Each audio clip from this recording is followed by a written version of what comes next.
สวัสดีครับอาจารย์ครับผม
Good evening.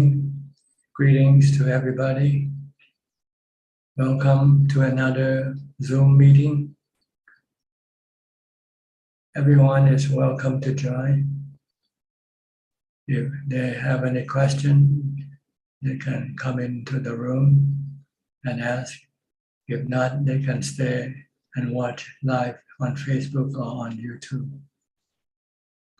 We'll start with the first person who came in first, which is Felicia Chan. Felicia. Good evening, Ajaan. I don't have question for today. My meditation progress is good. Thank you for your Dhamma teaching. Sadhu, sadhu. You're welcome. Okay. Next is Kek Yen So from Penang. Kek Yen So. Good evening, Tan Ajaan. Yeah, good evening. So far, no question, Tan Ajaan. All right. Sajal Ka from Silver Spring, Maryland. Thank you, Tan Ajaan. I have no questions so far. Okay. Johanna from Indonesia. Good evening, Tan Ajaan. I have one question. Tan Ajaan, is it the mindfulness that generates ubeka or the ubeka that generates mindfulness, Tan Ajaan? Because I found that to maintain the mindfulness, the mind needs a lot of ubeka as its fuel to maintain it long. So, Tan Ajaan, which one generates? I think mindfulness will be the one that will generate ubeka. But to maintain the mindfulness, then we need ubeka, right, Tan Ajaan? No, you need energy. Mm-hmm. You need the energy to continue on maintaining mindfulness. Effort, you need effort, right effort, not ubeka. If you're lazy, you will not be able to maintain mindfulness. You won't recite Bhutto, Bhutto, Bhutto. Mm-hmm. So you have to have effort, the effort to train or to develop mindfulness. Reciting a mantra or watching what your body is doing all the time. Then your mind cannot think or think less. With the mind thinking less, the emotion will be less, and the calmness of the mind will be more. The restlessness will be less. Mm-hmm. So you don't have to worry which comes first. What you have to worry is can you train yourself in mindfulness all the time or not? Mm-hmm. So just keep recite Bhutto, Bhutto, Bhutto. If you're lazy, then you won't recite Bhutto. If you're not lazy, then you can keep reciting Bhutto, Bhutto, or keep watching your breath. I'm watching your body, whichever the case may be. Okay. Yeah, and I also found that any kind of thoughts, reaction, and interactions that imprinted identity to the mind, and the identity put burden to the mind, Thanajan. So right now I'm in the state of preferring peace of mind out of them all. Just keep reciting mantra. Stop thinking, then you'll get peace of mind. Mm-hmm. Okay, Thanajan. Okay. Thank you. Next, Kok Seng from Singapore.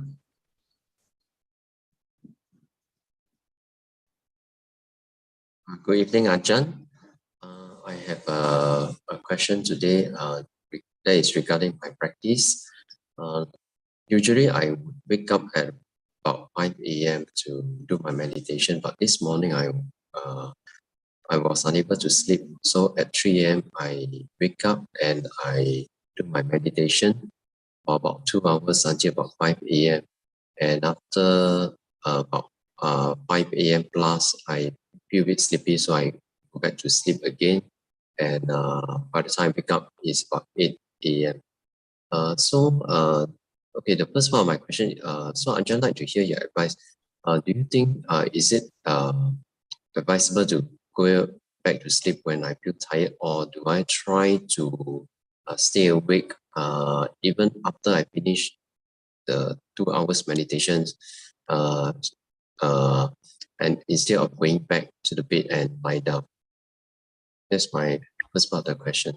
Well, it's up to you what you want. You want to meditate, you continue on meditating. You want to rest, you take a rest.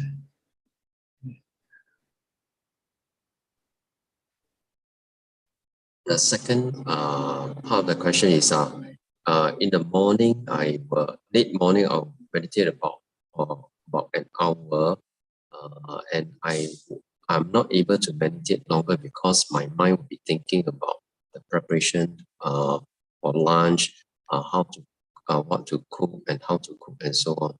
So I'll be thinking about all these things, and therefore I'm not able to sit longer in the later part of the morning.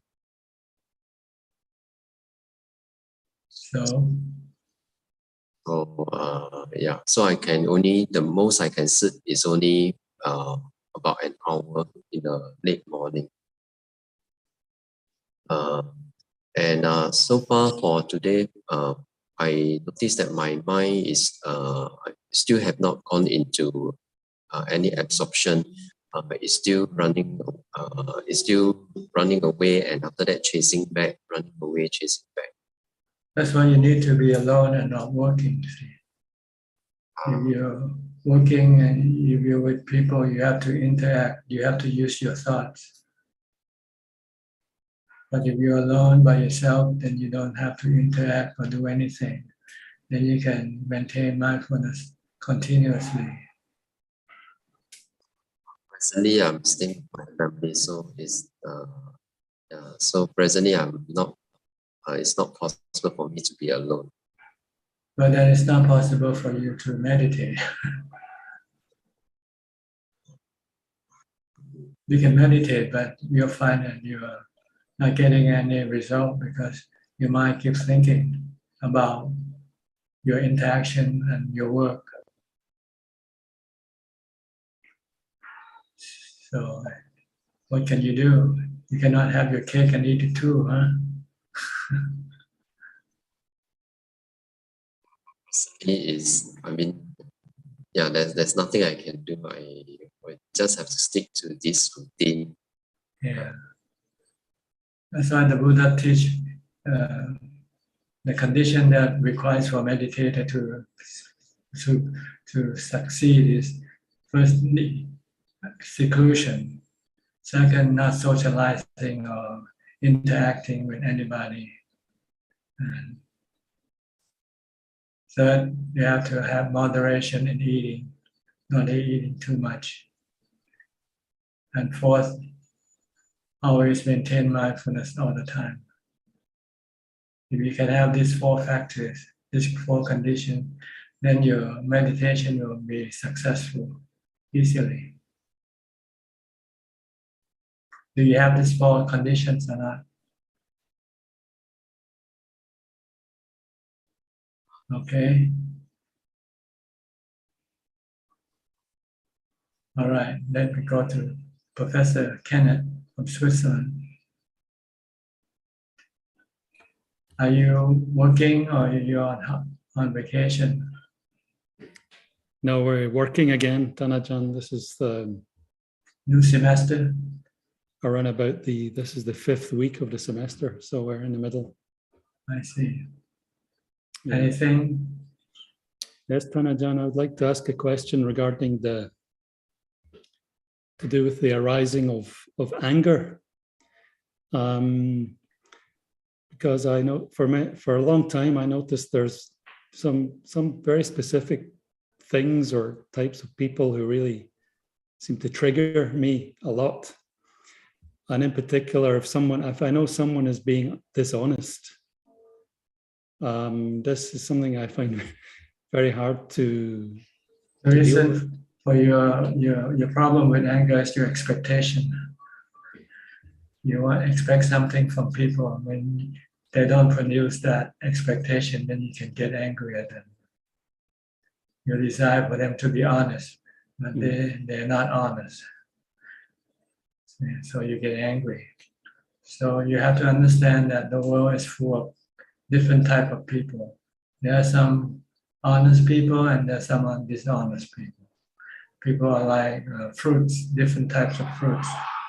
You have bananas, you have apples, you have cherries. You can't expect everybody to be apples or cherries. Yeah. Some are cherries, some are apples. You just have to take them for what they are. Yeah, I think I've also noticed recently that even if there are several other people who are experiencing this dishonest person, most people don't really seem to be so bothered as I am. And I wonder is it worthwhile in my case looking back to try and find the source of why dishonest people really get me going? That's because maybe you despise them, you don't like them. Because you maybe have a certain notion of what people should be, honest, straight, but you understand that the world is not perfect. So people have different level of integrity. Yeah, I mean, I know these things. People are different, and there are good people and not so good people. And I know how to try and deal with it when it arises. But I still find getting myself tripped up again and again by just a very certain type of person doing this thing. So it's yes, you have to constantly remind yourself not to expect everybody to be perfect. I can always say there's a saying that in Thailand, times measure the distance measure the horse, and time measure a person. So it takes time to know them. Whether they are really honest or not honest. When you first meet them, they might show that they're honest, but after you know them for a while, they might not be. So you should not judge people on the first impression. You have to expect, maybe what you see is not what it is actually. Yeah. Maybe it doesn't fit into this question here, but what I'm saying is you should not expect. You should not have a certain preconceived notion of what person is. You should look at them for what they really are. Yeah. Okay. So usually you should be suspicious of people when you don't know them, especially when you first meet them. they can show how nice and how, they are, but maybe it's just a front, they're just putting up with. Yeah. So just don't trust any what you see. It takes time for you to be able to find out exactly what a person is. Yes. And then you should not be surprised if the person turned out to be dishonest. If you already have this suspicion in the back of your mind, then you won't be disappointed. Yeah. Okay. Okay. But it doesn't mean you mistrust everybody, but you just have to be slightly careful. Yes. Not to put all your trust in the person. Maybe 50%. Okay. And the other 50% just wait and see how that person does thing. Okay. So usually, if you have ubekha, your mind will tend to be on a neutral position, in which you don't expect anything from anybody, good or bad, right or wrong. You just wait and see. Let the person show their true colors. Yeah. I think my problem is I expect people to be honest. And when it doesn't happen, that's when it triggers me off. Yeah. That's why a lot of people go to jail, right?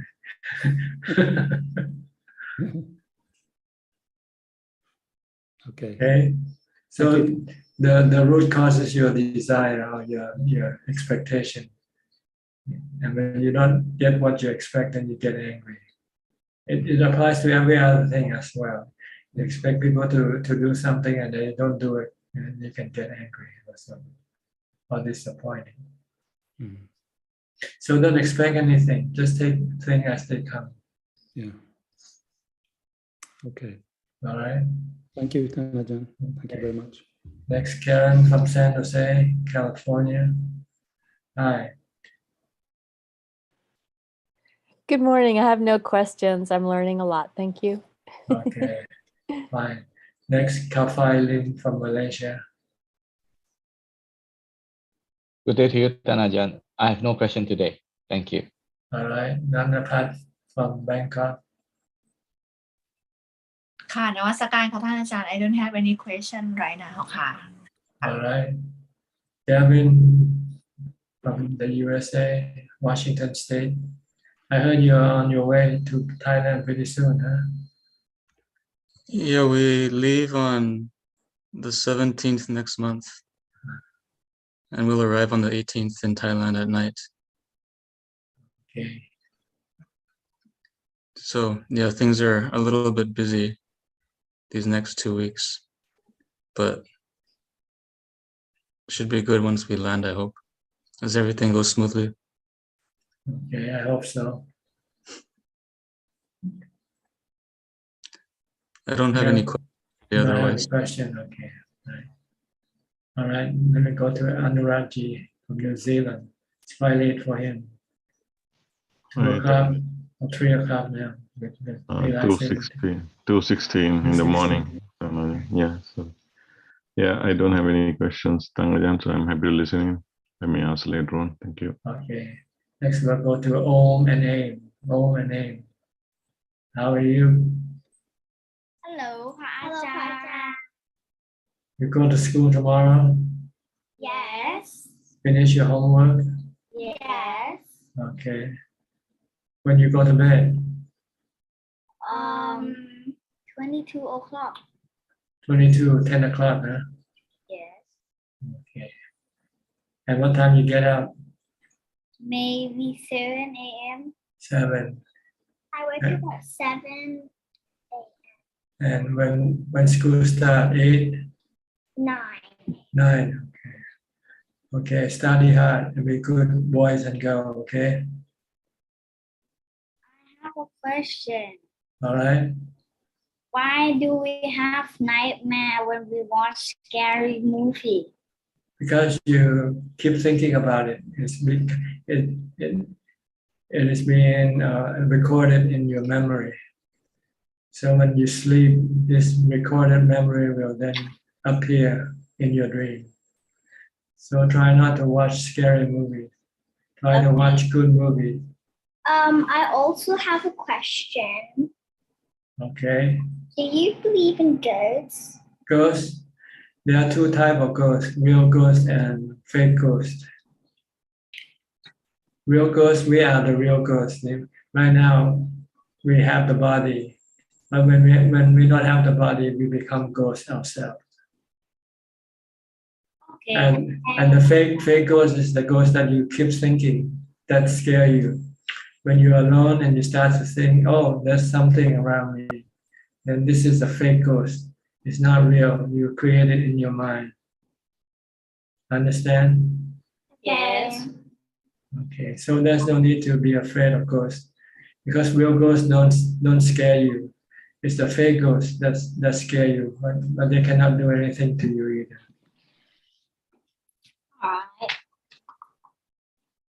All right. Thank you. Bye. Good night. Good night. Bye bye. Okay. Next, Ricardo. Ricardo from Uruguay. Good morning, Ajaan.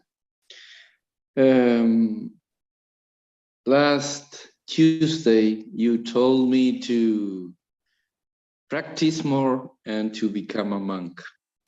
And I'm thinking hard about becoming a monk next year. So my question is, in Thailand, do you take, like I'm 65 years old, can a person of this age become a monk? Second, can I be like 1 year monk or something like that? Well, there is no what you call specific rule about age. So it depends on the person who takes you in as a monk, whether he will take you in or not. You might go to a monk and they say, oh, you're too old. But if you go to another monk and say, oh, you're welcome, you can become a monk. So it varies from monks, from preceptor to preceptor, person who presides on your ordination. So you just have to go search for the one that will ordain you. Okay. Thank you. But you can live like a monk without being a monk.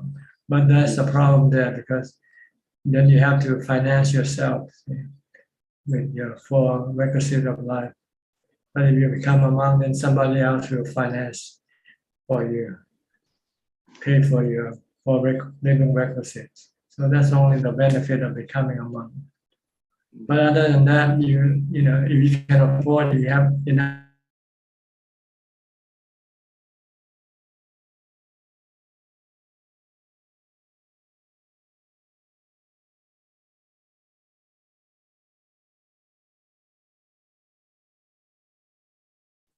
If you don't want to go to a monastery, you can make your home the monastery if you live alone.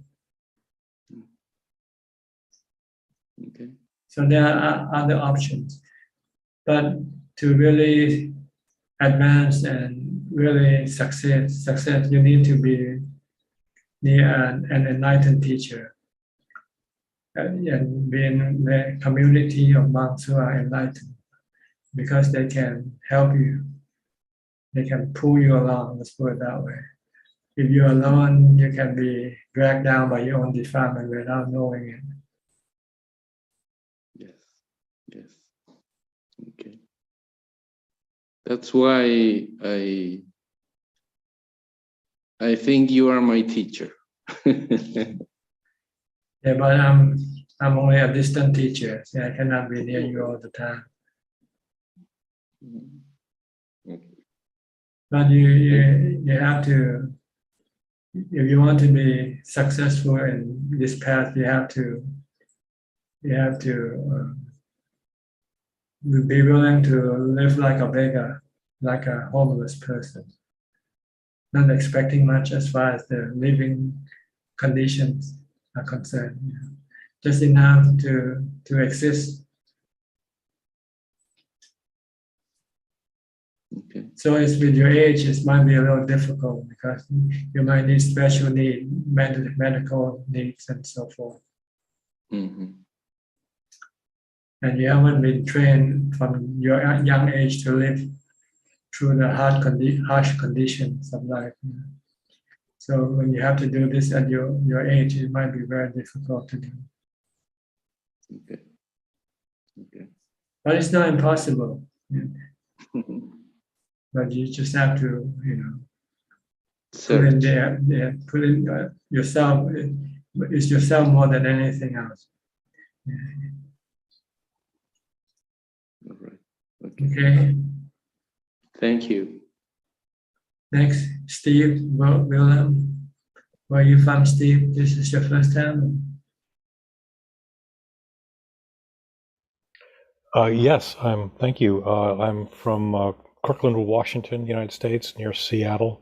Ajaan Suchart mentioned that you offer this, and thank you. I guess I wanted to ask, I just got out of a 2-week jhanas retreat, but I'm doing my normal practice, which is about 3 hours every morning. But I'm trying to, I don't know, for me it's really hard to do even get close to the jhanas, and I'm sort of trying to understand if I should try to pursue that or just focus on mindfulness, or how to balance that for someone in lay life.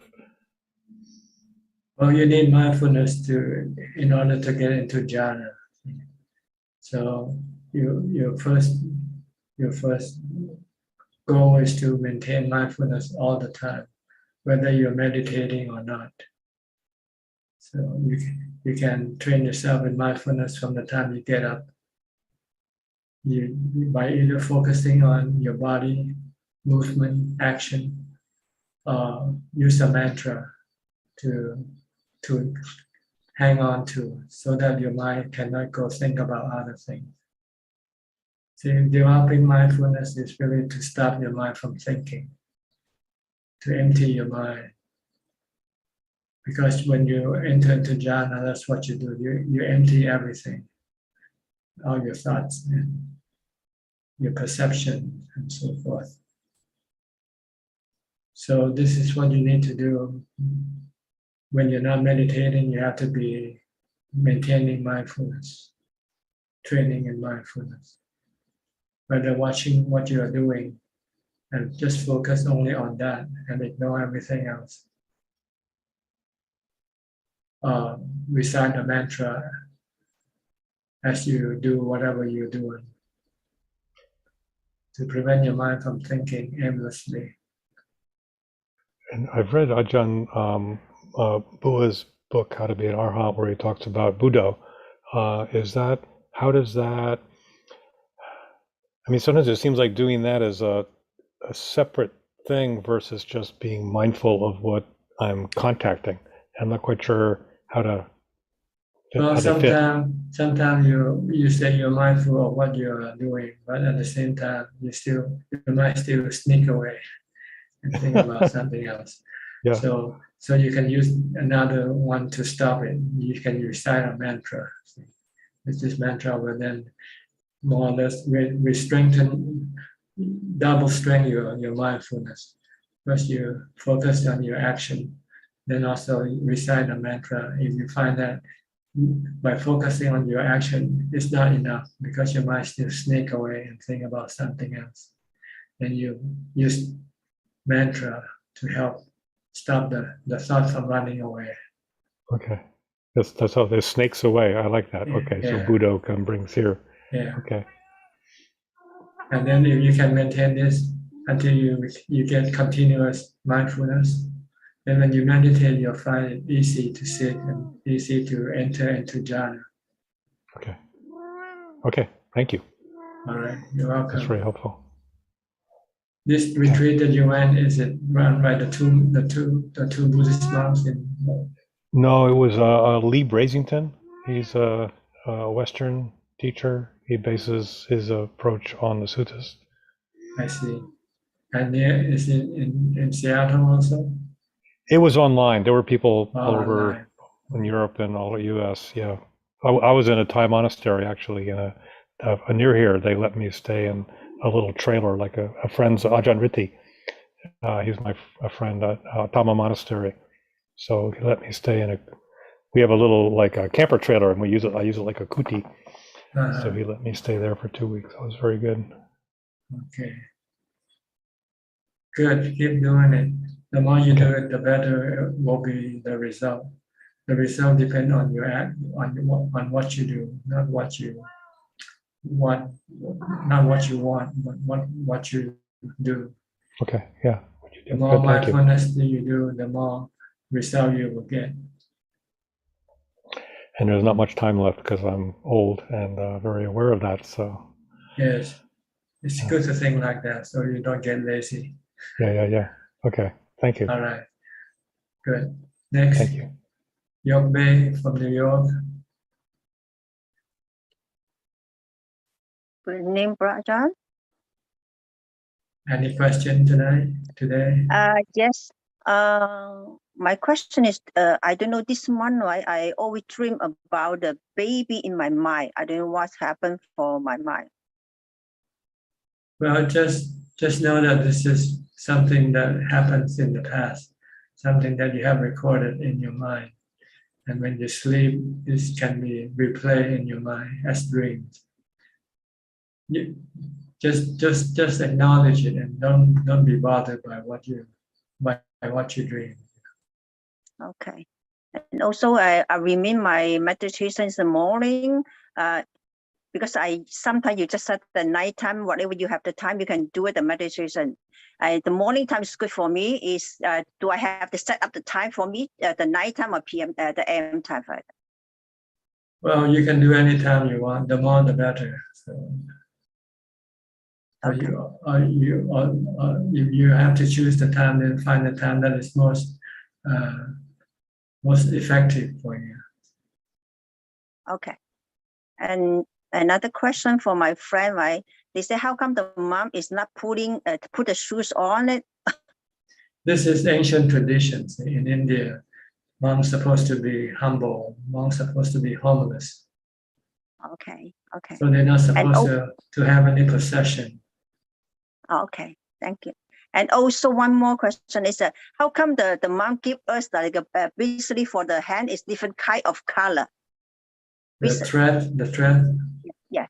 This is just rituals. It's not really part of Buddhism. It's just invented recently by monks, just to satisfy the craving of the lay people who need something to soothe their mind from fear or from whatever they need. They feel that if they have something, then they'll be protected. Oh, that's why she said for lucky. Say you donate, you give it I know. See, mom wants you to donate, so they want to sell you this stuff. Okay. Thank you, brother. Thank you. Okay. Next, Renong or Penong, I'm not sure. I'm sorry. Where are you from, Penong? Good evening, Ajaan. I'm from Indonesia. Okay, Indonesia, yes. Any question tonight? No, just come to say thank you to Ajaan. After almost listen to Ajaan's teaching for 2 years, I've been improving a lot in my life. Okay, happy to hear that. Keep on doing it. Okay, thank you, Ajaan. Next, B. Ravin from Bangkok.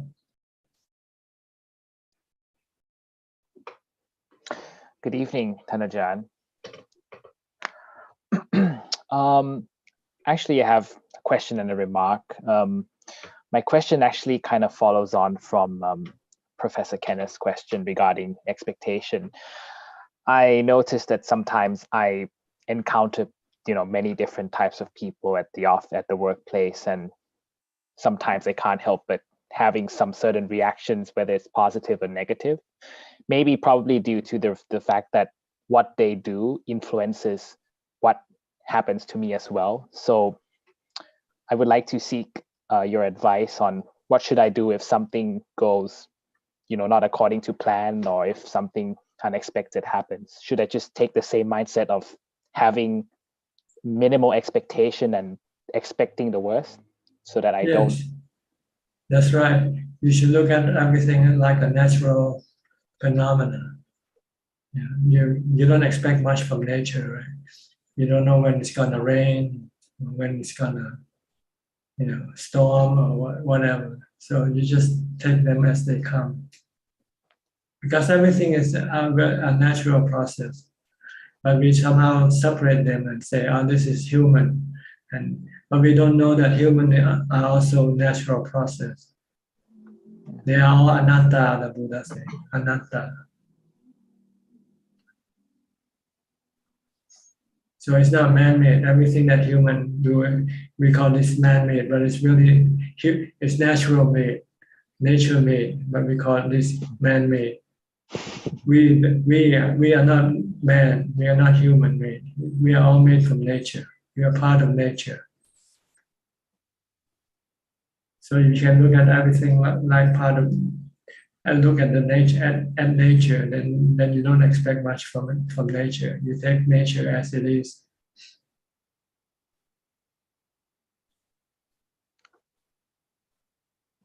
Oh, I see. That's an interesting perspective. I never really looked at it that way. But now that you mentioned it, it really does make sense now, because our body is made out of 4 elements. So sooner or later, they're gonna disintegrate, right? And all that we try to fight for and all that we try to do for will mean nothing. Look at history. Look at people during the ancient time. They're just like us. They're trying to fight. They're trying to manage, try to control things, try to build things. But in the end, they all left the earth, and everything was left to ruin. Right? We have ancient ruin. These are all, things that can teach us not to worry too much, or not to try too much physically, building things physically, because it's subjected to impermanence. Everything will eventually fall apart, no matter how well you build it. But you better build the mind, because the mind doesn't fall apart. The mind will become better and better as you put your effort into the mind itself, rather than into the body or all the other physical things, because they are all temporary. It's like building sandcastle on the beach. When low tide, when you have high tide, then it's all washed away, and all your effort just gone to waste. So everything you're trying to do here is basically, all you want to do is to work to provide yourself with the 4 requisites of living the soul.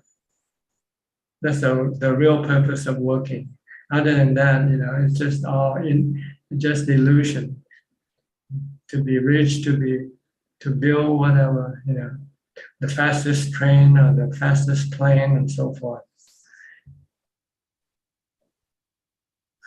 It doesn't, it doesn't really matter what you do or not do regarding the physical thing. What matters is what you do with the mental thing. The more you train your mind to be calm and under control, the better off your mind will be, the more peaceful and happy you will be. So I think you should pay more attention toward working with your mind, rather than working for your mind than working for your body.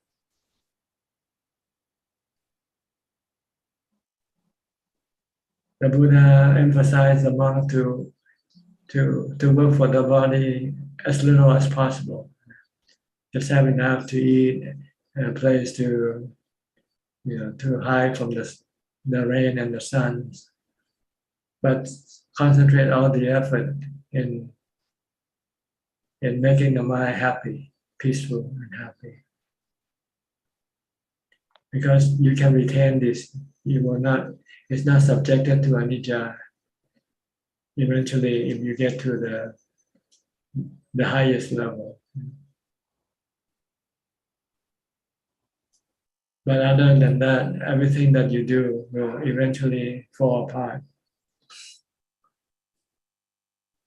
That's true. And, sometimes I hear people, make quotes like, oh, make this life worth living, make your mark on the world. But then, as you just mentioned, it's only temporary, and they don't know where they're going to be reborn next.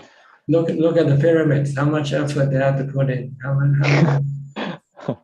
And what does it do now? It doesn't do anything. That's true. It's a nice landmark, but we don't remember. It's the illusion of grandeur for someone who can afford to do it and say, "Oh, I want to build, the largest tomb in the world to bury myself in."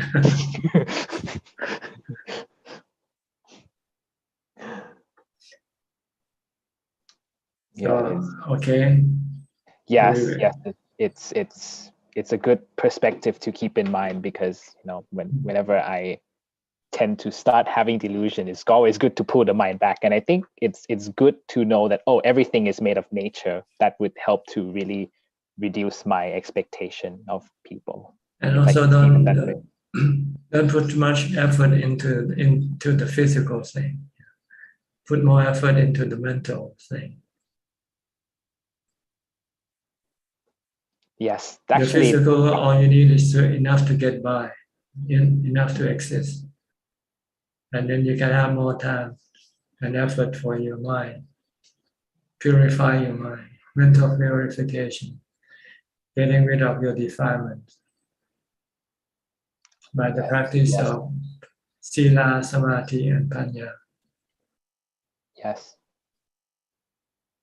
Actually, that was my remark, Thanajan. I noticed that during the past few weeks, I tried to make my mind calm before I start meditating by, sometimes listening to Dhamma or reading books, and I found that really helped.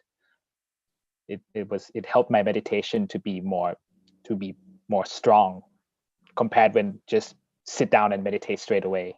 So that really helped out. Another thing that will help you is to reduce the amount of work that you don't need to do. Yes, that's a challenge, but I shall try. Okay, is that all the question for you tonight? Yes, that's all for now. Thank you, Thanajan, for your advice. Next, Adeline and Philip from Malaysia. Good evening, Thanajan. Good evening, Thanajan. Don't have any questions tonight. Just listening. Thank you. Okay. Sri and Czech from Vancouver, Canada, British Columbia. Good evening, Ajaan. Good evening, Ajaan. Ajaan, during the Q&A, you said somebody asked you how to treat everybody equally, and then you said look at them as body and mind, and but in order to do that, we need equanimity, right, Ajaan? To really see people as body and mind. Well, equanimity will help you stop reacting to the differences in people. Without equanimity, you will react to some people with love and to some other people with hate, because your mind still have this what you call discrimination working. But when you calm down your mind, then this discrimination will stop working, and then you'll be just barely knowing. Be like a camera. A camera doesn't discriminate the picture it takes, right? Whether it's a boy or a girl or a man or woman, rich or poor. It doesn't know anything about it. So this is how the mind should be like. Yeah. But it knows, we know there are differences in people, but we can also treat them equally.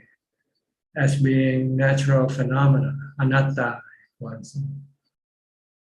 The five elements, the body composed of the four elements, and the mind is the fifth element, connected to the four elements. The four elements of the body is earth, water, wind, and fire. The fifth element is the knowing element, which is the mind. And that's all we are, elements. Like in chemistry, you say we are all, carbon dioxide, nitrogen, and so forth. If you diagnose it in the chemistry way, you see that the whole body is made of chemical components, right? Right. True. Or elements, nitrogen, oxygen, carbon dioxide. So that's all we are.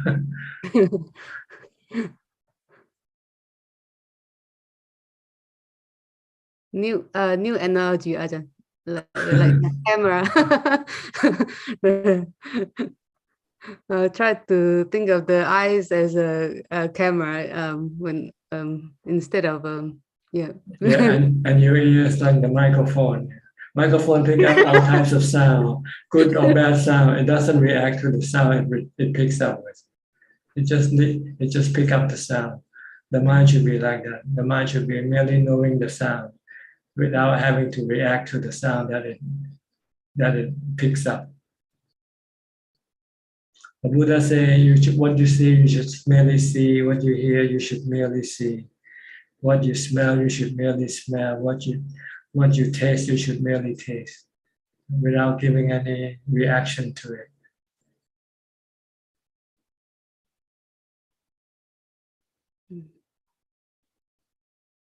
Don't react with love, hate, fear, or misunderstanding or delusion.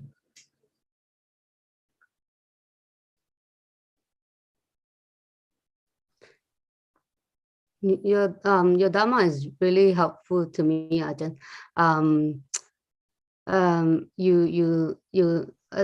I realized that sometimes just the change of like just listening to your Dhamma, just a change of perspective really helps. You were talking about like sorry, it's maybe a different topic, but I used to have to listen to somebody complain, and but after listening to your Dhamma, I changed my mind and see it as a form of dana, and give the time to that person, see it as a form of dana, and just listening but not reacting, and also just change my mind that see it as a form of giving, and it's totally changed. It really helps me, Ajahn. Like I don't feel bad anymore after that, because I used to I had to listen to that person, but I didn't feel good. But like after you taught me, I changed the perspective and see it as a form of dana, and that really helps solve that difficulty. And it becomes something happy, like for me now, instead of like something that's dragging. Sorry, I can't explain it very well, but I just want to thank you for that, Ajahn, like just to help me change the perspective of things with your Dhamma. Yes, it makes you feel better that way. Yeah, it really solved the problem. Rather than being annoyed, you change your attitude and say, maybe this person needs some help, and the help is that, and you can give it to that person and give it. Yeah. After I listened to you, I changed the perspective, and it helps me tremendously. And even that person changed. I really see that after listening, that I listen to the person, they become happy. Like it's like something drop, and then so it helps both. So it's yeah, you totally. So it's like miracle. Like you changed my the way I look at things, and everything changed. Like it's become positive instead of something that's so like draggy for me. So your Dhamma really heals. It's a form of metta, loving kindness. You radiate toward that person. I mean, I see the change, right? Like I see the change. I really see the difference. Like it becomes a positive experience for both. Like, and I see, like, yeah, my mind is totally like it become a form of the 10 merits you were talking about. It makes me happy. So it's really profound Dhamma that helps me a lot. Good. Do you have anything to ask tonight or today for you? Ajaan, I'd like to know about mindfulness and focus. Mindfulness and what? Focus. Same thing. Focus is in English.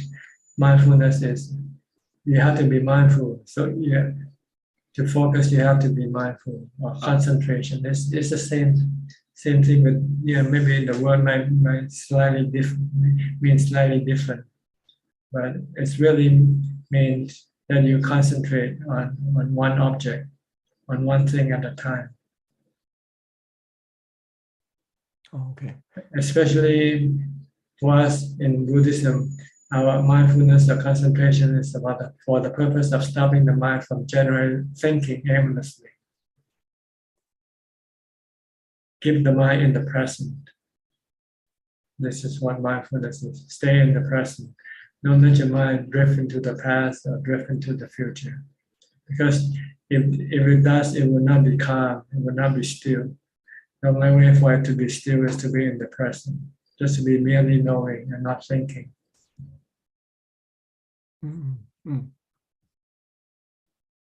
Okay. And Ajaan, like you taught us before, like don't change like horses during the race.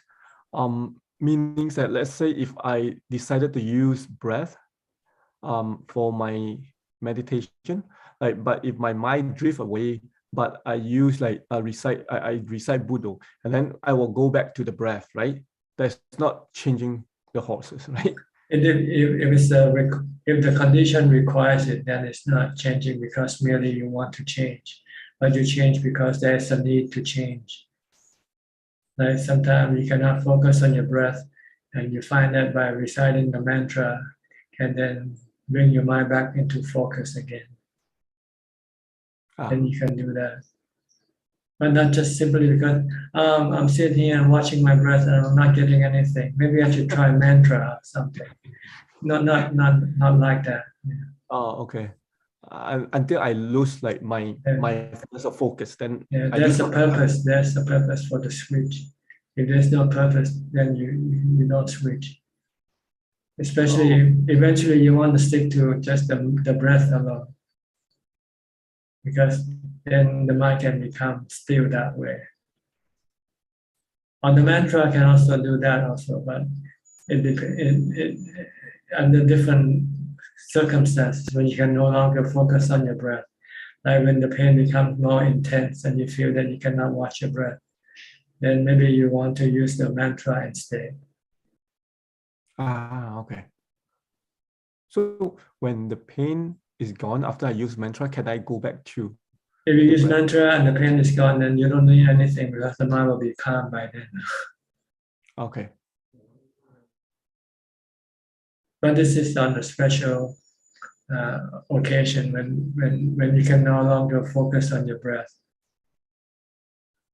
Oh, okay. But if you start with the mantra, then you don't need to change because the mantra can take you all the way into jhana also.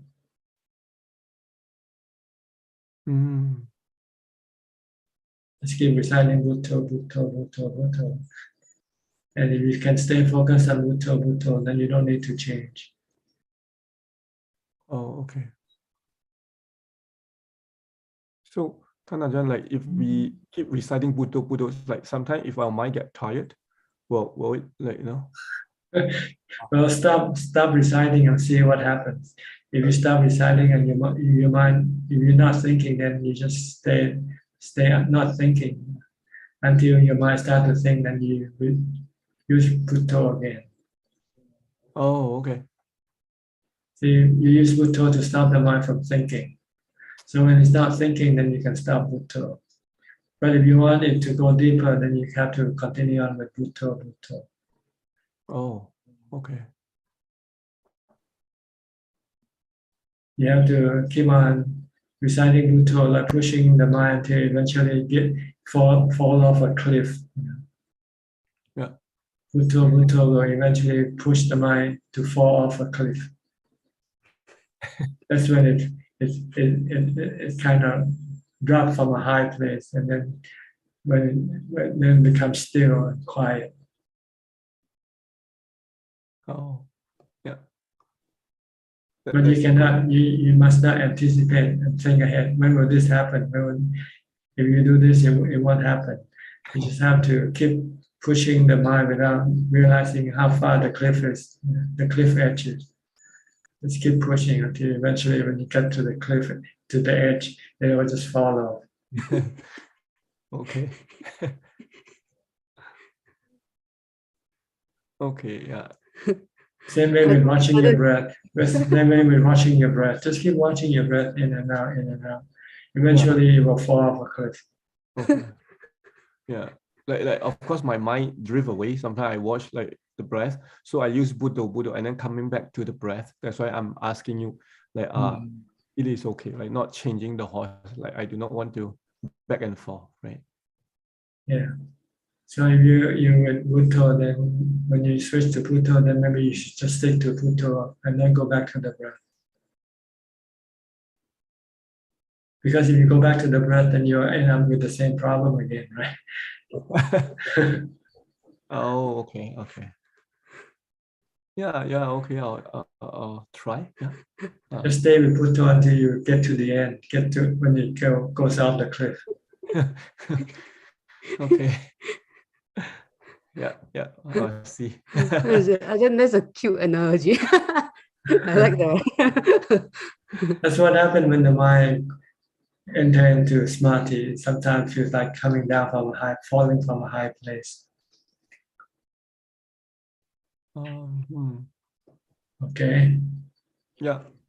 Thank you, Tanajan. Next, Valaiporn, where are you from? Bangkok? Yes, Namaskar, Thanajan. I'm from Bangkok. I have no question. Okay. Next, Belinda from Singapore. Good evening, Thanajan. It's about expectation as well. Coming from earlier Kenneth and B asked, there are two questions.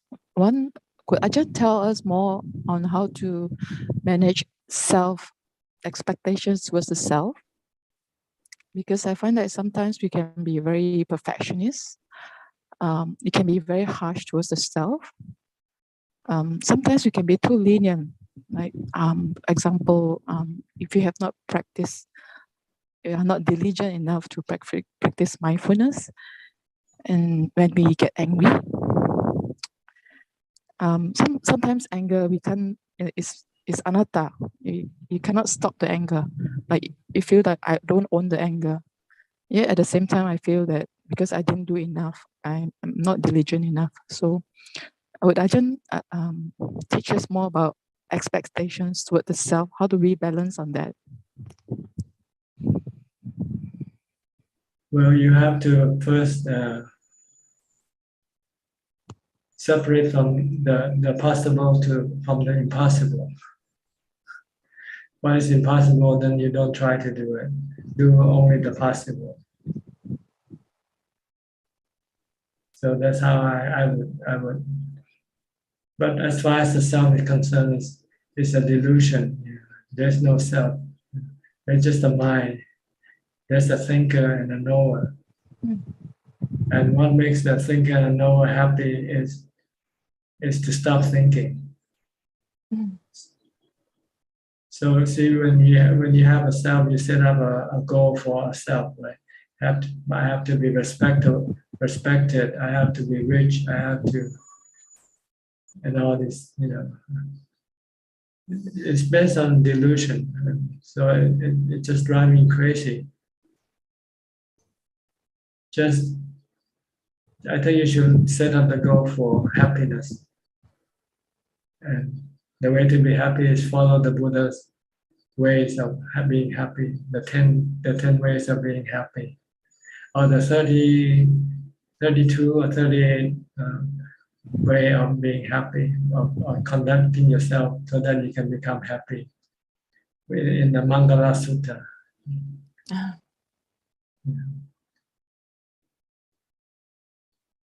I think this is what you should. You need a roadmap, to make you happy, make yourself happy. Either the 10 ways of making happy, like charity, keeping the precept, mental improvement, mental development, and so forth. Or the 38 ways of making yourself happy. Like associate yourself with the wise and dissociate yourself from the foolish people. And just study the 38 and try to follow this recommendation. And then you can't go wrong with that. Rather than trying to do something with something that you don't even know whether there is a self or not. It's all delusion. If you think in terms of self, it's a delusion.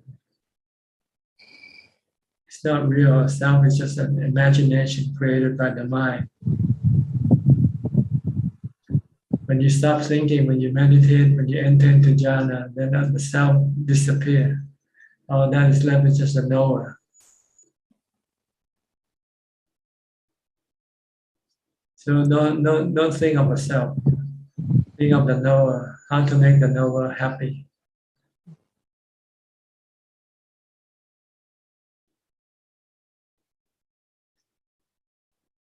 Okay, that's about what I can tell you. I don't know if it's correct or not. Okay, Ajahn, I will look into that. I contemplate what Ajahn advice. Yes. The second question is about the comment or expansion of what Kenneth and B they have discussed. It's about expectation to others. Sometimes we feel like we know the person for a long time. It can be family members, can be friends since old days. And then we form expectation. We thought we know the person. But sometimes condition changes. Maybe the friend has a different condition, afflicted emotions, or various conditions from external, very external or internal. So all of us have defilement. So sometimes I think my friend is very honest, but at certain time after a period of time, I have expectation that, I know this person. But it turned out that, the person may have changed because of external conditions or because of defilement or afflictions. So if I see the person as anicca, then you're looking at the right thing. Everything is anicca. So I think it's easier to forgive because sometimes then rather than take the person as he has changed and just know that the condition is as that, then maybe to protect myself, I stay away from the person for a period and until such that the person is restored. Then I find ways to be careful when I next deal with a friend. So bearing in mind that I may know the person long enough, but sometimes condition or affliction may come about. So I think that makes it helps forgiveness in that sense. I tend not to trust people, Ajahn. So sometimes I feel that also bring about suffering. So every time when I meet somebody new, I feel a lot of anxiety, like not able to trust. But at the same time, I recognize that it's important to be mindful. Like Ajahn said, it takes time to know somebody first. It takes time or condition or situation to know how we react to crisis. Because most of the time we behave well when in times of good time.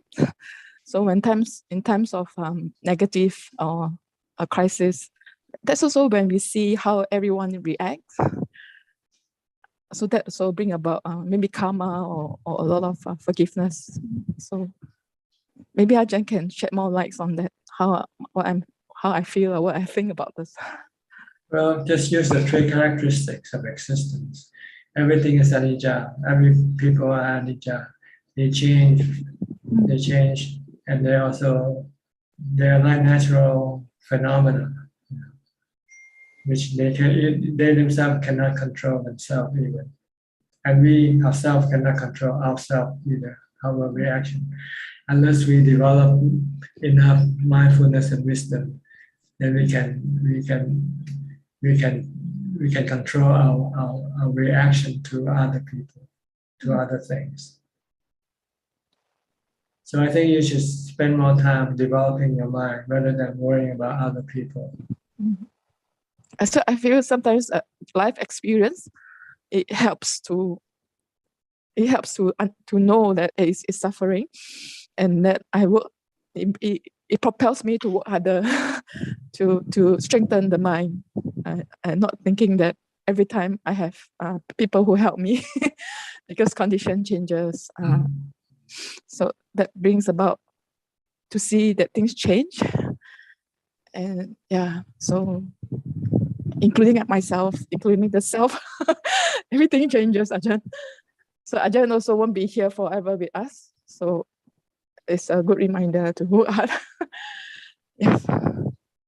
Yeah, just to rely on yourself. That's the best, because you will always be with yourself forever.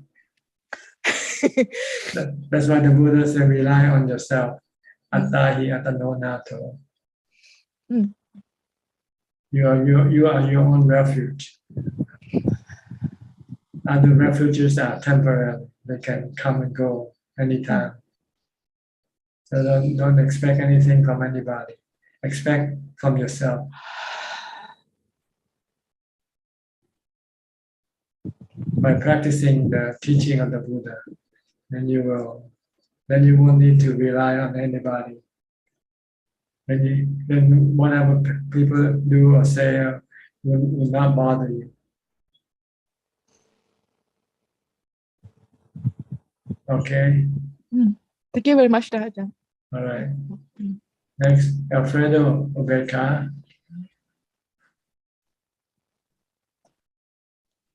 Hi, Bante. Hi. Is it summer for you? Is it winter or summer for you? Today is autumn. Autumn. Yes. Spring in the north and autumn in the south. Yes, no hot and no very cold. Equally time. My Vipassana is more better. Really good. What do you see? My anicca. You see anicca, you see anatta. Yes, my anicca is more better. The things is not totally built. Yeah. I am recently 37 parts to enlightenment of Buddha is very good, né, Bante? Yes. The base to powers, Idipadas. Idipada. Vimansa, Bante, is three characteristics.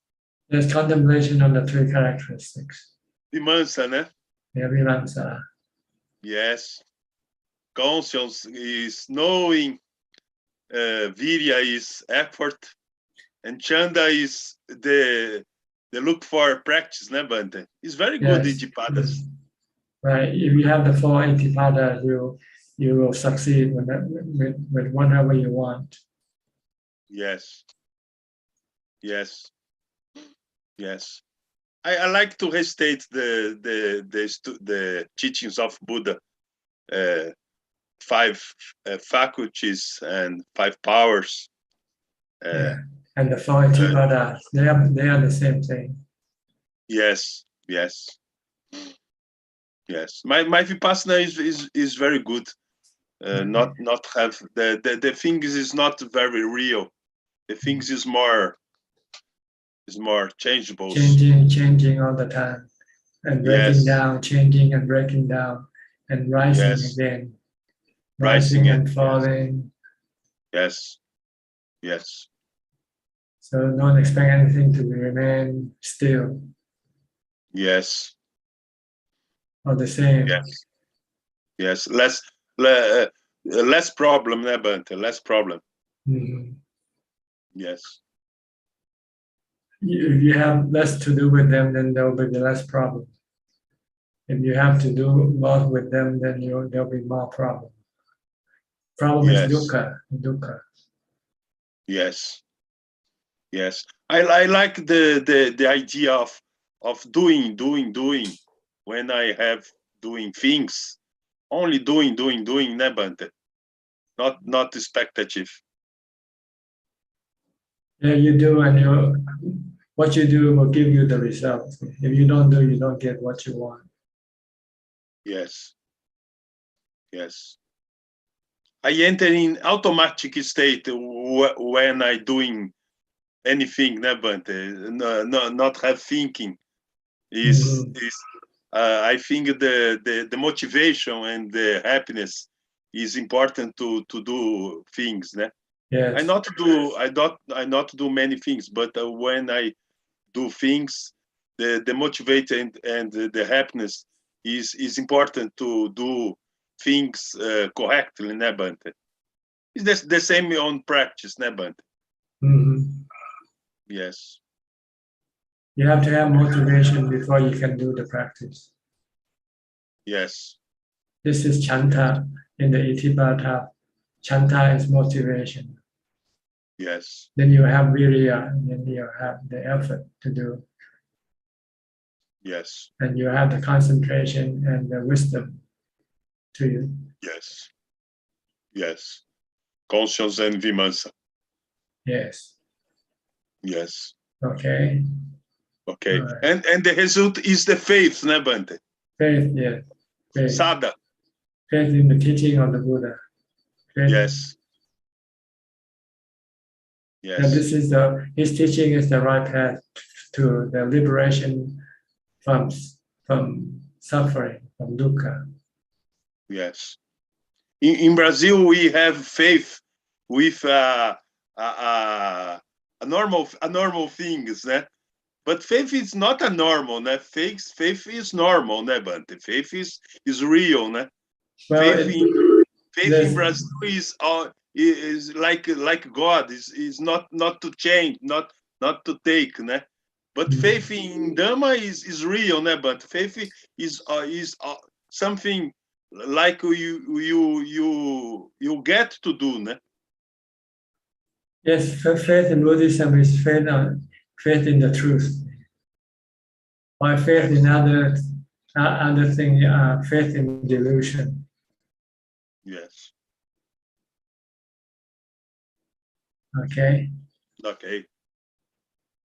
Next, Monica and Fong Sim from Malaysia. Good evening, Ajaan. Anything? Yeah, Ajaan, I actually I read in the Lontang Mahaprabhu's book, he has mentioned that there are 3 parts to right thoughts. First one is having, that means he advised that we don't hold thoughts of enmity or malice towards others. Then the second part is we refrain from burdening or oppressing ourselves or others. And then the third one is having resolution to rid ourselves from all entanglements. Can Ajaan please maybe give more examples or elaborate more on this? I don't think so. I don't know much about it. I don't think much about it. Let's put it that way. So what do you want me to say? No, it's like, for example, this right thoughts. Right thoughts, the first part is like we don't hold any thoughts of enmity towards others. So Yes, in normal practice, this is compassion and this is metta. This is to have loving kindness toward our beings. So you don't get mad, you don't get angry at anybody. You don't hold any grudges. You forgive people when they made you angry, you forgive them. Instead of suing them and ask for retribution, you say, oh, it's okay, it's a mistake, it happened, it's already gone, no problem. okay. This is So what, that is, no enmity. Oh, okay, okay. It's metta, this is the quality of metta. And not to oppress yourself is the same thing. Don't do things to hurt yourself.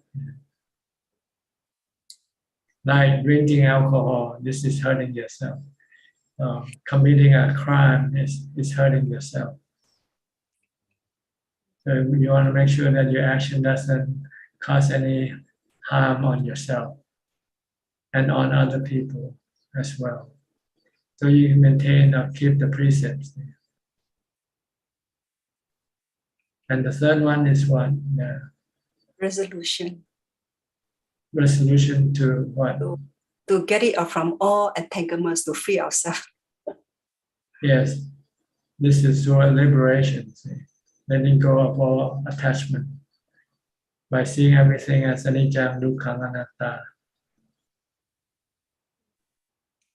When you see your daughter is anicca, dukkha, anatta, then you say, "Oh, I'm not going to cling to her.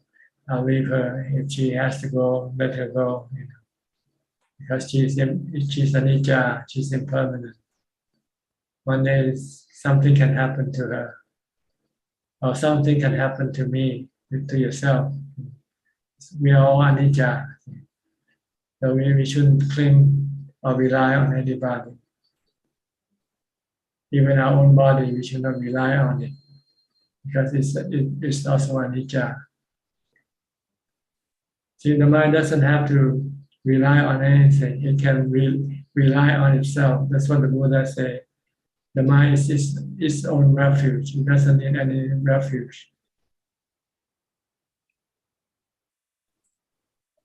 So, Ajaan, regarding the second part, we refrain from burdening ourselves.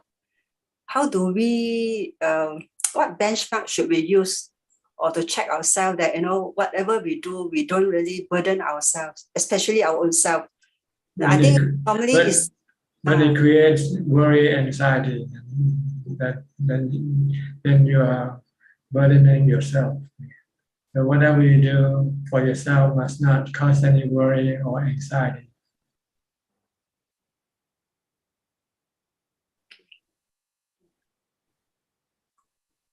Is this good enough explanation? Yeah, I think, okay. It's maybe more of working on my own practice, that's all. Because the second part is the more difficult one. Because I think sometimes they're so used to doing duty, so much so that there's always the doing and doing, rather than just being. Yeah, you want to look after your own welfare, but sometimes you overdo it, so it causes more worry and anxiety because you forget about the fact of anicca and anatta. No matter how well you try to look after your own welfare, it's not predictable, right? Your own welfare, whether you will always be able to maintain it or not. So you always have to have this anicca in the back of your mind. Whatever you do, then this will then stop your mind from overdoing things. And not expecting too much from anything, because you don't know what's going to happen tomorrow, right? Because tomorrow is anicca.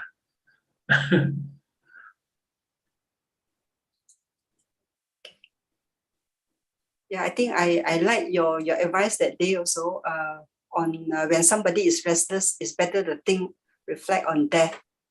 So I think that one hits in very well. Yeah, because even lately we see a lot of people dying, you know, in the airplane, suddenly you just gone really, just like that, you know, so very anicca. Yes. Okay. Yeah, thank you, Thanajan. All right, you're welcome. Next, Evie from Indonesia.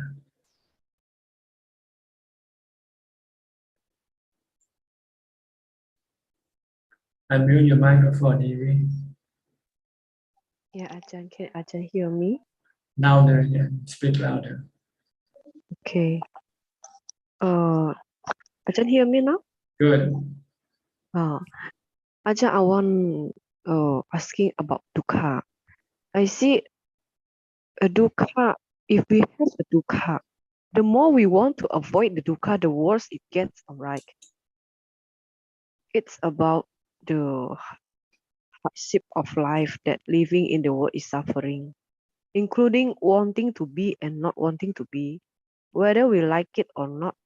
All of this indirectly causes dukkha. So how to apply the Buddha teaching on how to see about dukkha so that we don't get too attached to everything? By having upekkha, you have to meditate until your mind have upekkha. Then your mind will then not be clinging or relying on anything. Because everything that you rely on or cling to are all anicca, dukkha, anatta.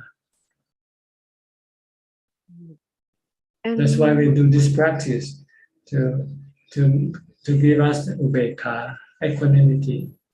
Once we have equanimity, then we have contentment. Then we don't need to rely on anything or anybody to make us happy, because we cannot always rely on them, because they are all anicca. Understand? And how to meditate on it while we are meditating it?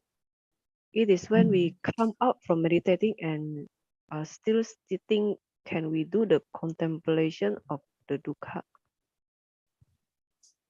You once you come out of meditation, you can contemplate on things that you still rely on as being anicca, like money, husband, family, and anything that you rely on as a source of your happiness. You must tell yourself that they are temporary and they can turn into suffering for you when they change, when they disappear. Just like that, contemplation that everybody will die one day, and so we just not too calculative for them and just be good, so we can create a good harmony. All right, Ajahn? Yes, to live in harmony, to live in peace, with everyone, by not expecting anything from anybody. When you expect, then you can become aggressive. You can become harmful to the others, because when you expect something from them and they don't give you, then you can get angry at them. Okay, Ajahn. Thank you. Okay, all right. Yeah. Next, Gary from Singapore.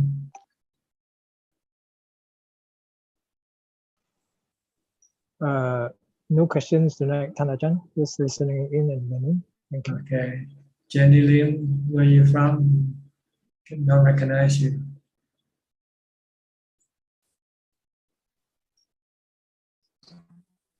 Where are you from, Jenny? You can go ahead and speak now. Good evening, Ajahn. Evening. I'm from. Yes, I have a question. When the fear, I facing the fear challenging, then I lost my peace and of course, my mind was not stable, and then I went into miserable. I almost cannot pick up myself back. Partly also like this is one of it. The second one is that when I attend to something that I find that is very negative, I used to have compassion, great compassion to accept things like that. But lately I am losing my compassion a lot, until I couldn't take it. I couldn't take it, and then my anger arise, and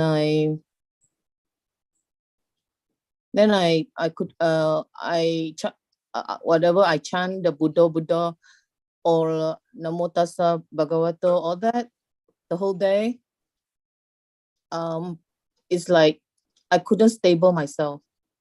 It's like very shaky.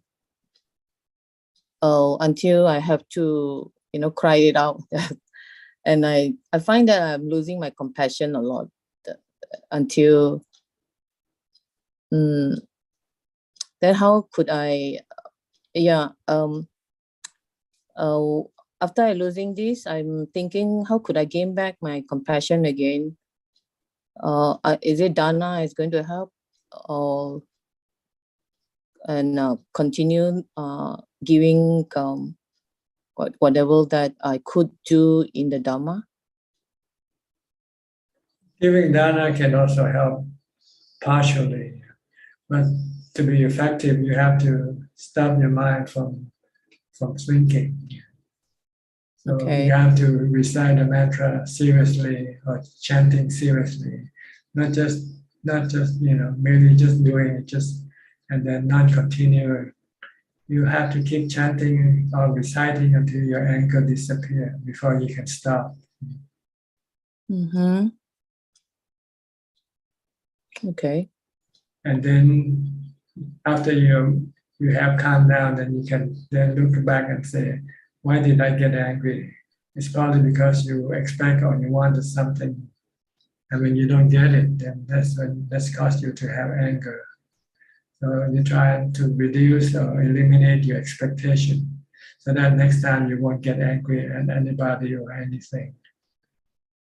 Mm-hmm. Okay.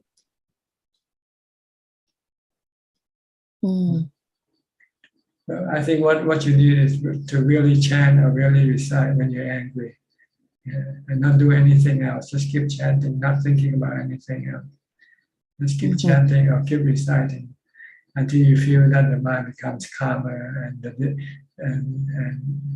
better before you can stop. Yeah, because the peace is not there. I'm losing my peace. So you have to rely on this chanting or reciting of the mantra. Okay. Then the compassion. The compassion will come back when your mind becomes calm. Okay. Your compassion is being blocked by your anger. Once your anger disappears, then your compassion will return. Your loving kindness, compassion will return with the calm of your mind. I see. Thank you, Ajaan. That's all. All right. Next, Chong Lim from Pennsylvania.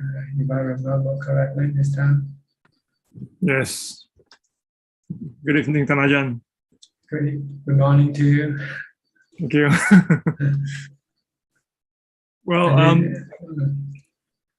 go ahead. Yeah, no, just a question. I mean, just to share with you, I think I did share last week about the progress in my meditation practice. I guess my question today is, how do I know, when to move to the second step of meditation? I mean, I think I've consistently able to maintain calm and peace of mind. So when do I, move on to the next step, for insight? Well, you do this when you're not meditating. You can do this when you're not meditating.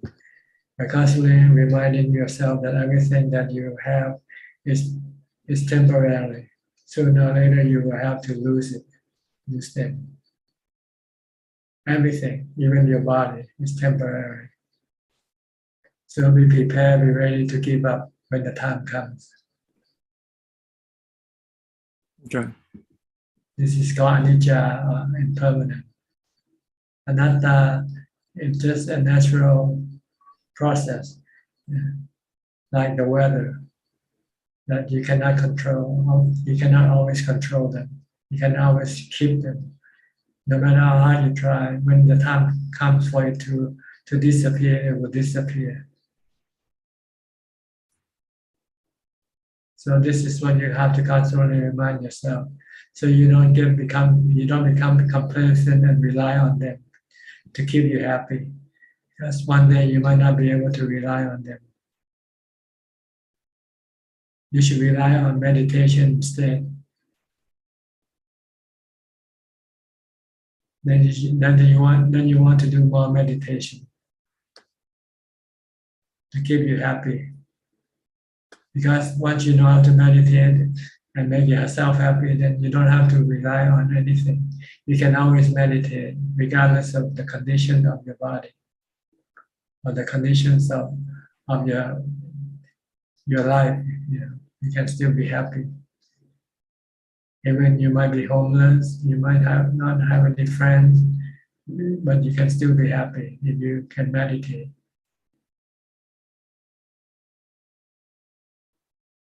Okay? Yeah. Is this good enough for you? No, yeah, I mean, like I said, I mean, I do find, I mean, I do enjoy more. I mean, I know I'm somewhat beginner when it comes to meditation, maybe in the last 1 year, but I mean, lately, I do enjoy it more. If there's such a thing. But I mean, so I think, I find more inner peace, more calmness. And in fact, I do prioritize my schedule, not to say force myself to meditate. It's just that, I find time to meditate because I enjoy it. Eventually you want to only meditate as a way of making yourself happy, because it's the cheapest and easiest way once you know how to do it. You don't have to spend money, like going to a restaurant or going to a movie. You have to spend money. But meditation, you stay in your room, close your eyes and watch your breath. And then you can become happy, better than going to a movie or going to a restaurant for dinner.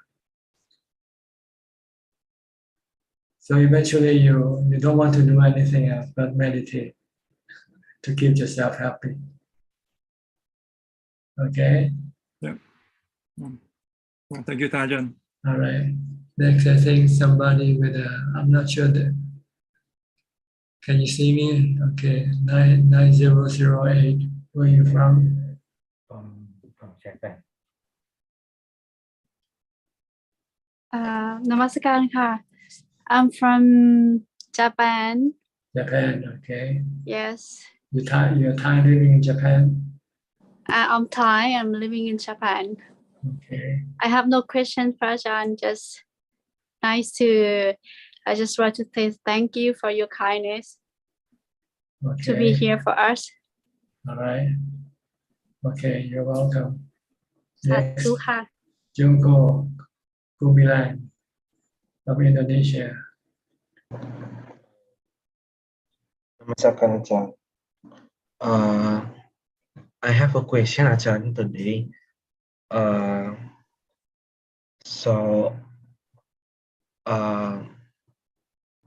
I read from a book by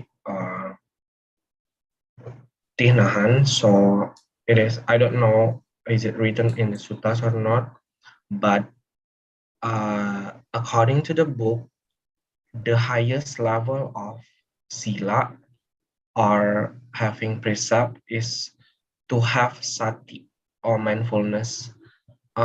Can you explain this, Ajaan? I mean, like, as a lay people, we try to practice 5 or 8 sila, but how can we get that level of having sati or mindfulness, Ajahn? By practicing sati and mindfulness, the more mindfulness you have, then the more you'll be able to control your mind, your cravings, and your desire to do wrong things. But is the words, correct based on Buddha's teaching, Ajahn? Yes, see, once you can control the mind, then you can control the precepts. You can keep the precept. It's the mind who is breaking the precept. So if you have mindfulness and wisdom, then you can control the mind stop the mind from breaking the precept. I see, Ajahn. But as we are still practice, how can we have sati every time, Ajahn?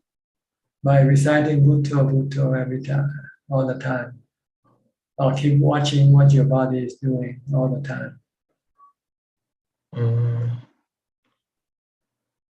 Then you will have sati, you have mindfulness.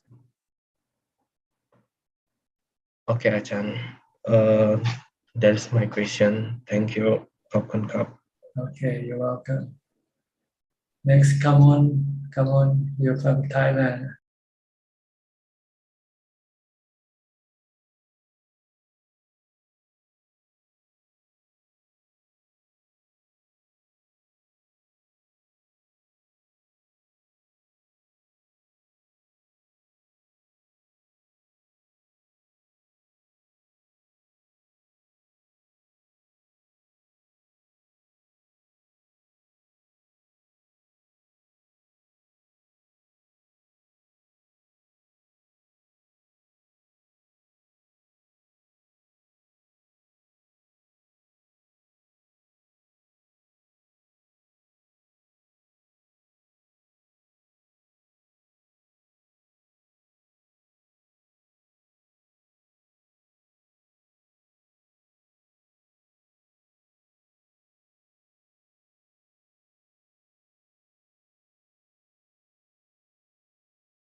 detach itself automatically from the body.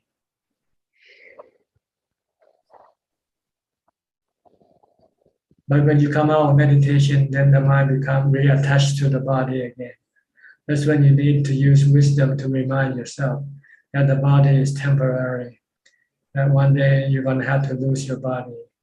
So you have to prepare for that thing when it happens and not be saddened or be disturbed by the dissolution of the body, by remaining calm. Understand? Yes, Ajahn. See, when you meditate, you're actually pulling your mind away from the body temporarily. When your mind becomes perfectly still, then the body will seem to be disappear from the mind's consciousness. But after you come out, then you reconnect or reattach to the body. And then you start to think that the body belonging to you again. So then you have to keep constantly reminding yourself that the body doesn't belong to you forever. Sooner or later, you will have to give up this body. And the way to give up this body without having any pain is to remain calm with equanimity. By not reacting, by not having any desire to keep the body. When it's time for the body to go, let it go.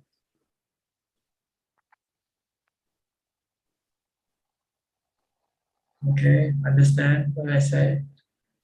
Yes, Ajahn, I have one more question to share. Please go ahead. Sometime when I have gotten into more calm meditation, two things happen.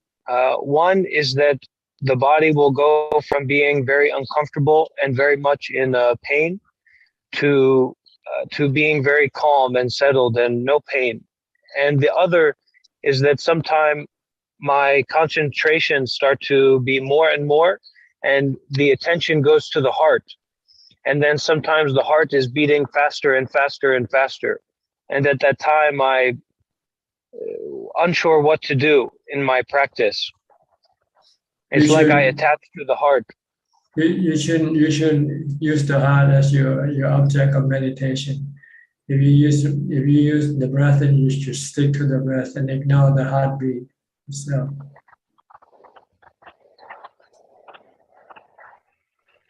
What do you use when you meditate? Do you use something as an object of meditation, object of focus?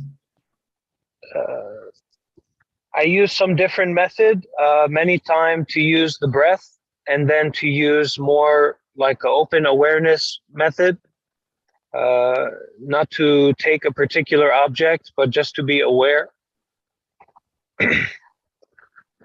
Well, see, if you do this, you might not be able to calm the mind yet, because your mind is still what you call it still has a lot of defilement. So you need something as an object of concentration to prevent your defilement from being active. If you just have open awareness, then your defilement can come up and then disturb you and not making your mind to become calm. So you should use open awareness. Only when you have strong mindfulness and able to stop your defilement and your thought, then you can use that. As soon as you see you start to think, if you use open awareness, you should know right away when you have thoughts or you have defilement. And then you should have strong enough mindfulness to stop it right there and then. If not, then you won't achieve anything by using it. Because the purpose of meditation is to calm your mind, to still your mind, not to allow any mental activity to happen.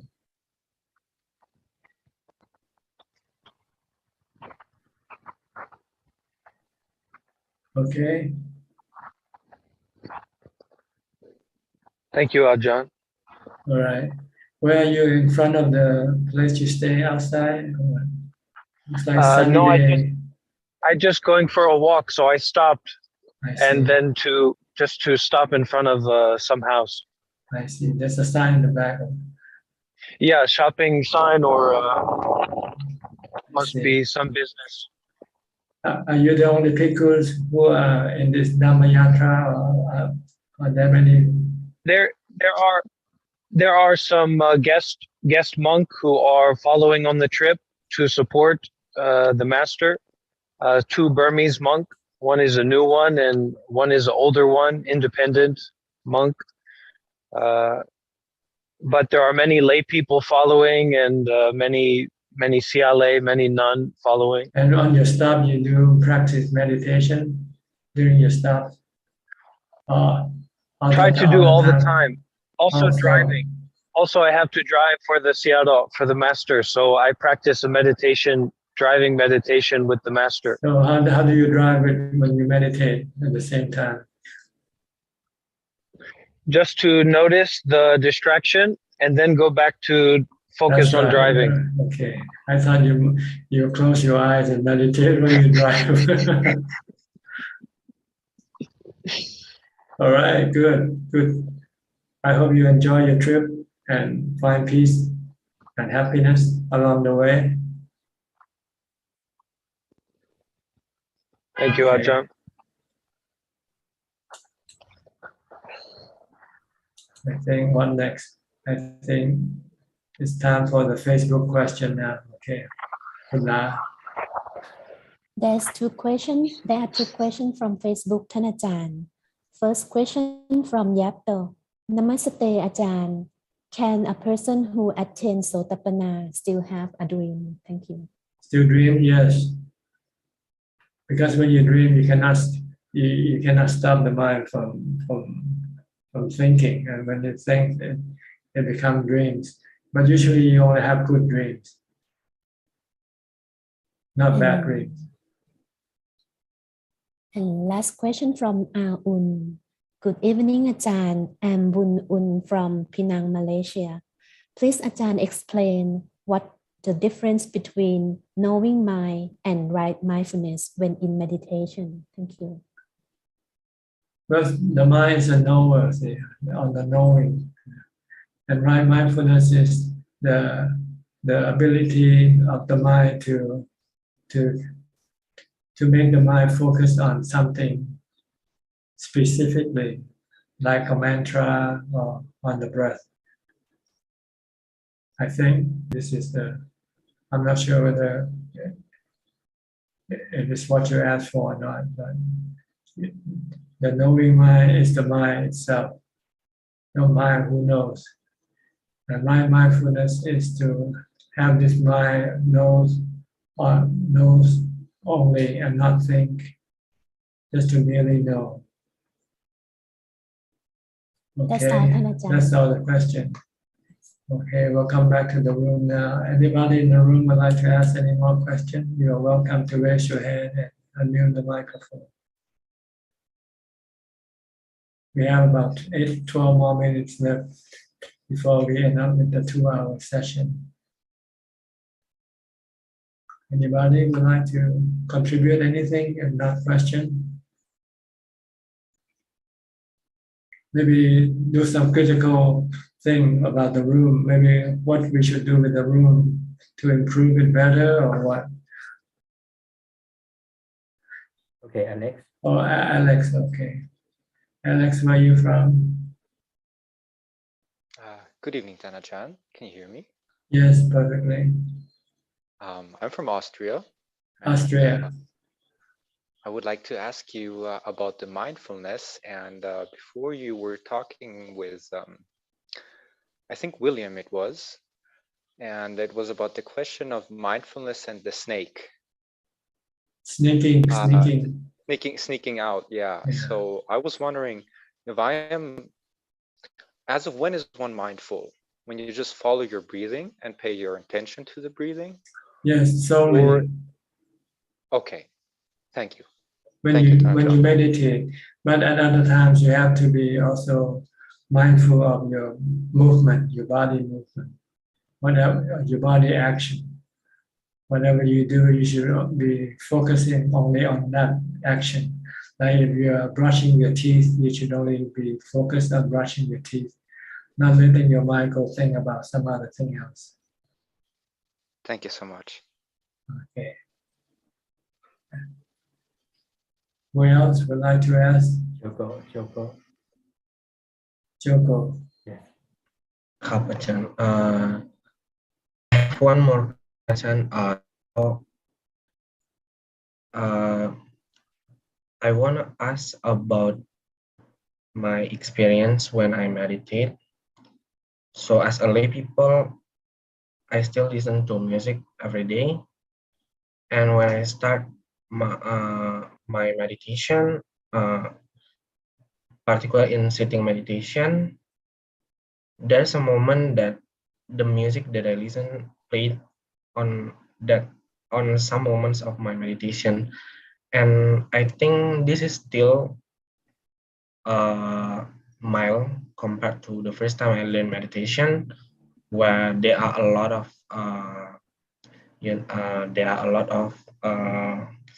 distractions, like my overthinking, my worriness, and there are other thinking.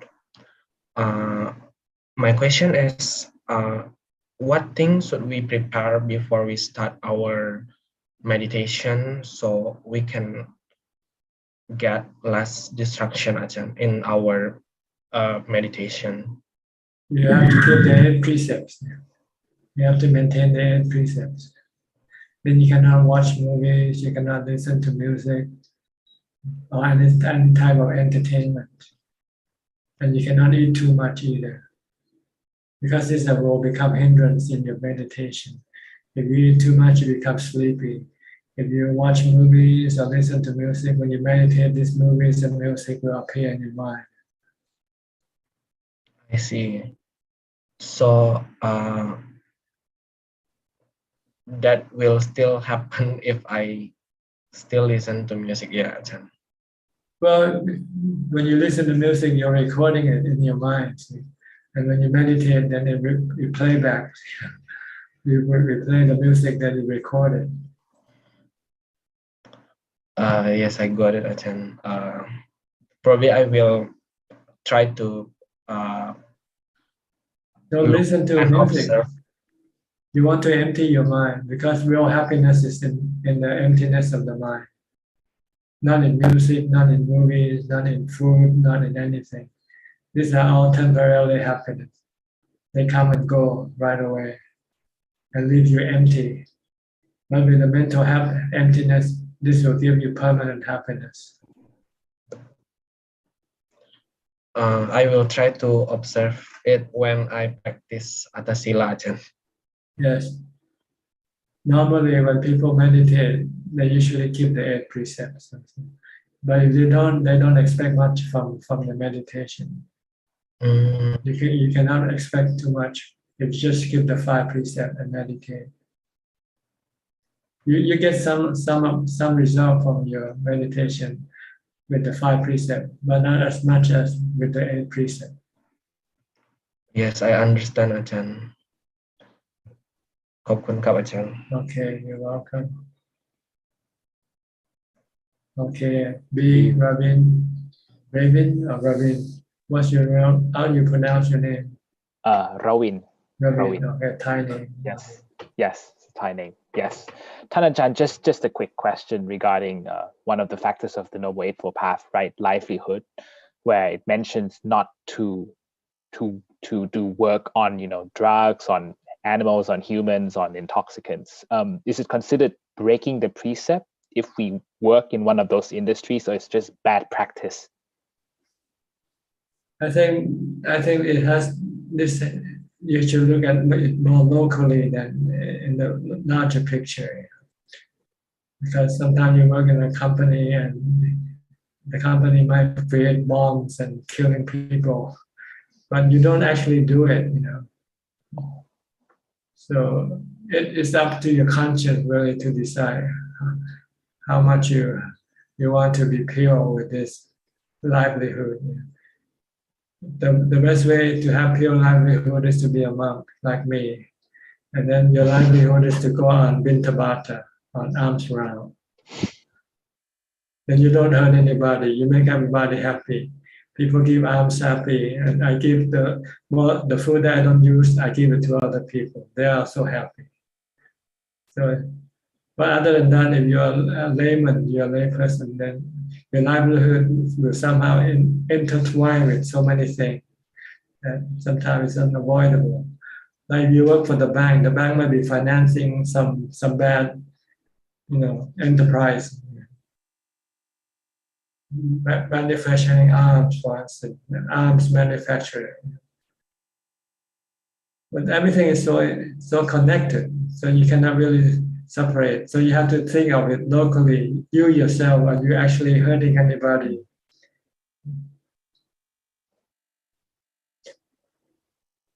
Like if you make a living from killing chicken as a living, then this is wrong. You don't want to do it. Yeah. But if you work for a company that has chicken farms, but you yourself don't kill the chicken yourself. So when you want to draw the line, I don't know.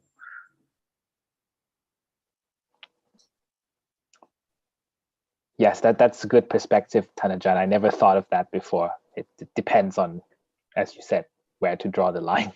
Okay. Yes, thank you. Thank you, Thanajan.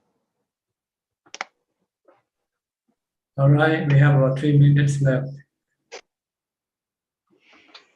Looks like everybody happy, everybody content. EV again? Okay, EV. Final question. Yeah, Ajahn. Ajahn, I want to ask, does giving up include upeka? Giving up. Giving up what? Giving up to not feel win or lose. Just let the person be happy and feel warm, and everything will be fine again. Yes, that's ubeka. Not to react to loss or win. Just let things be. Okay. Then what about when we face people who have the high ego and always want to win? Because I usually just let them win because I don't need that winning from someone like this also doesn't get a trophy, all right? But what if I criticism that person because that person has done too many attitudes and ways to speaking that tend to be rude and sometimes annoying me? I usually just let it go, but there was one time I criticized not to do this bad habit, and that person wasn't happy with me. That's because you lost your ubeka. You lost your equanimity. So I must just let and don't only one time criticism. Just pretend yourself dead. If you're dead, then things go on. People still continue on doing good or bad things. You don't have to get involved with them. Yeah, just one time. Because I usually just... If you want to have perfect equanimity, then you have to pretend yourself dead. Okay? Okay, Ajahn. Okay. Okay, thank you, Ajahn. All right. I think that's about it for tonight or for today, whichever the case may be. Thank you all for joining this meeting. I hope that you have benefited something from it and help you advance in your practice.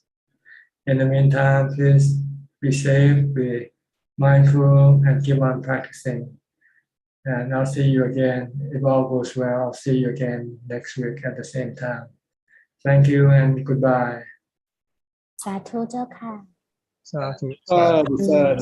Thank you, Prajan. Sadhu. Thank you. Sadhu, Thank you very much. Sukha, Prajan. Thank you, everyone. Thank you, everyone. Thank you, Prajan. Goodbye. ขอบคุณนะคะ สาธุ ขอบคุณที่งานค่ะสาธุ ขอบคุณครับคุณหลาคุณบอย บ๊ายบาย ครับสวัสดีครับ Thank you คุณนะ ครับ บ๊ายบาย ขอบคุณครับ สวัสดีครับ สวัสดีค่ะ